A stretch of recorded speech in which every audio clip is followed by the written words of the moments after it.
नमस्कार। Famous stories of the world में आपका स्वागत है। हमारी चौहानों की गाथा चल रही है। चौहानों की इस गाथा में हम बूंदी के चौहानों के बारे में बात कर रहे थे, जो कि बूंदी के हाड़ा चौहान हैं, जिसकी स्थापना 1241 ईस्वी में नाडोल के ही एक चौहान देवी सिंह हाड़ा या देवा के द्वारा की गई थी। और इसी बूंदी रियासत के अंदर एक प्रमुख शासक हुआ था बरसिंघाड़ा, जिसकी महत्वपूर्ण देन बूंदी का तारागढ़ दुर्ग है। बाद में ये तारागढ़ है वो मेवाड़ के महाराणा छेत्र सिंह के समय मेवाड़ के अधीन चला गया और वह 2 शताब्दियों तक करीब उनके अधिकार में रहा। लेकिन कालांतर में जब बूंदी के शासक सुरजन सिंह हाड़ा बने, तब ये बूंदी वापस मेवाड़ से मुक्त हुआ था। तो आज की इस कड़ी में उसी बूंदी के चौहान शासक सुरजन सिंह हाड़ा की बात करेंगे। देखिए, बूंदी के अंदर सामंतों का एक प्रकार से संघर्ष चल रहा था और राव सुल्तान ने उसको कब्जा कर रखा था। तो बूंदी के जो सामंत थे उन्होंने प्रयास किया और सुल्तान को हटाकर राव सुरजन सिंह को बूंदी की गद्दी पर बैठा दिया। इस प्रकार सुरजन सिंह है वो बूंदी के सिंहासन पर आसीन हो गए। और आरंभ में जब ये सत्ता को प्राप्त करते हैं, तब बताया जाता है कि अपनी माता जयंती के आदेश के अनुसार ही शासन करते हैं। बाद में ये प्रयास करते हैं और एक छोटी मोटी सेना इकट्ठी करते हैं। धीरे धीरे सेना बढ़ जाती है और बूंदी के छीने हुए परगनों को जीत कर ये आगे बढ़ते रहते हैं। उनकी इस सेना में इनके 20 तो जागीरदार भाई थे और अन्य राजपूत सरदार थे, और ये सेना है वो कामयाब रहती है। कोटा पर शासन कर रहे मालवा के सुल्तान के प्रतिनिधियों को वो इन्होंने हराया था। इनमें केसर खां, डोकर खां आदि को वहां से भगाया और कोटा को वापस जीता था।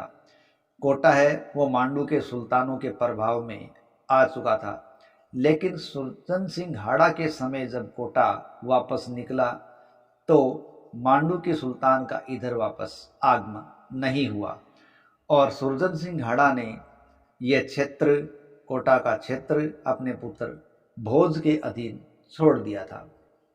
लेकिन बूंदी का संघर्ष काल बढ़ रहा था। इधर मुगल शासक अकबर है वो अपने प्रभाव क्षेत्र को लगातार बढ़ाता जा रहा था। जब उसने चित्तौड़ को कब्जे में कर लिया, जो कि 1568 की घटना है, उसके बाद उसका रणथंभौर की ओर अभियान हुआ। ध्यान रहे, सुरजन सिंह हाड़ा ने इस समय तक रणथंभौर को भी अपने अधिकार में ले लिया था और उनका अधिकार मालवा की सीमा तक जा पहुंचा था। और अब चित्तौड़ विजय के पश्चात रणथंभौर ही अकबर को दिखाई दे रहा था। बताया जाता है कि सीधा सीधा रणथंभौर अकबर के अधीन करने के लिए सुरजन सिंह हाड़ा तैयार नहीं थे। ऐसा भी बताया जाता है कि लगभग 1.5 महीने तक उनका युद्ध भी चला था, लेकिन स्थिति नाजुक बनी हुई थी और सुरजन सिंह हाड़ा अपने सर पर हार का सेहरा बांधना नहीं चाहते थे। इसीलिए मुगलों और सुरजन सिंह हाड़ा के बीच आमेर के कछवा शासकों ने बीच बचाव किया और संधि करवाई। लेकिन मुगलों के साथ संधि करते समय सुरजन सिंह हाड़ा ने बहुत ही मानदायक संधि की शर्तें रखी थी, और ये संधि की शर्तें इस प्रकार थी कि बूंदी का सरदार उस रीति रिवाज से मुक्त रखा जाएगा जिसे राजपूत अपमानजनक मानते हैं। बूंदी जजिया कर से मुक्त रहेगा।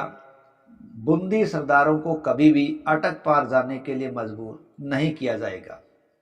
बूंदी सरकार इस बात से मुक्त रखे जाएंगे कि वे अपनी स्त्रियों या संबंधियों को मीना बाजार में स्टॉल लगाने के लिए भेजे जाएं।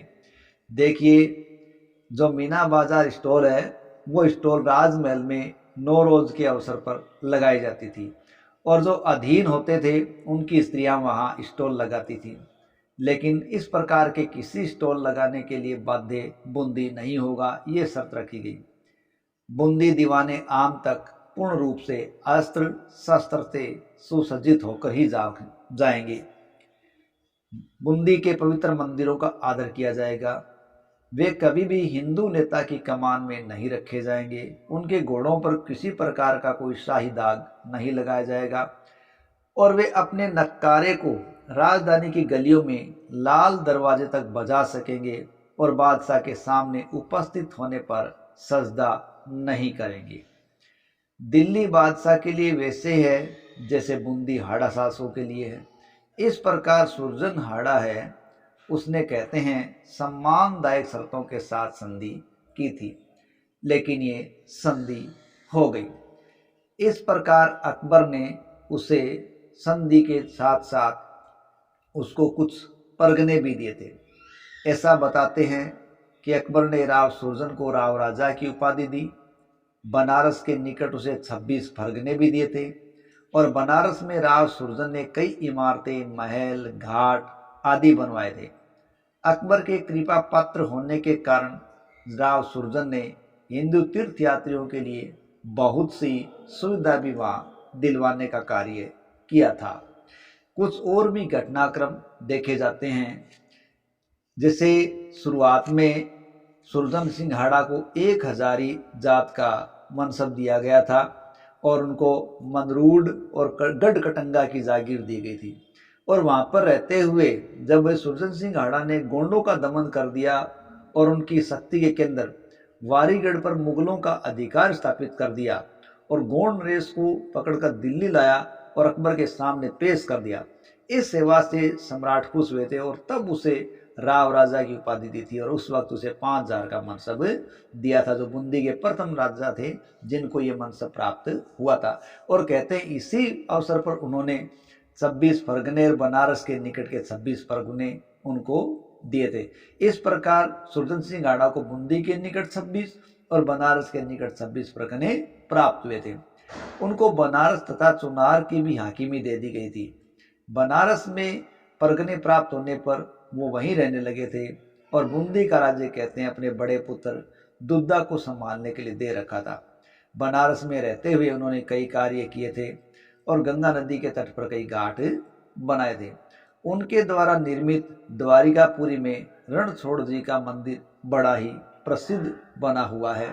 बनारस में रहते हुए उनके अनुरोध पर चंद्रशेखर कवि ने सुरजन चरित्र की रचना लगभग 1578 ईस्वी के आसपास यहीं पर की थी, जो इनके दरबारी कवि रहे हैं। इतिहास में ऐसा भी संकेत बताया जाता है कि द्वारिका का रणछोड़ जी का मंदिर है वो बड़ा मामूली सा था, लेकिन राव सुरजन हाड़ा ने उसे बड़ा मंदिर बनवाया था जो आज तक विद्यमान है।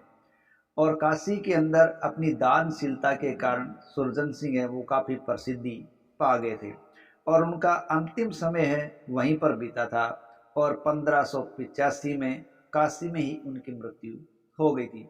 अपने समय का धार्मिक, उदार और बुद्धि संपन्न नरेश काशी के अंदर ही स्वर्ग सिधार गया था। देखिए, काशी में ही मणिकर्णिका घाट के पास ब्रह्मनाल के बीच उनके साथ सती होने वाली 7 रानियों के चबूतरे भी बने हुए हैं। ये जानकारियाँ इतिहासकार जगदीश गहलोत, वंश भास्कर, सुरजन चरित्र और कर्नल टोड के काव्यों से पता चलती है।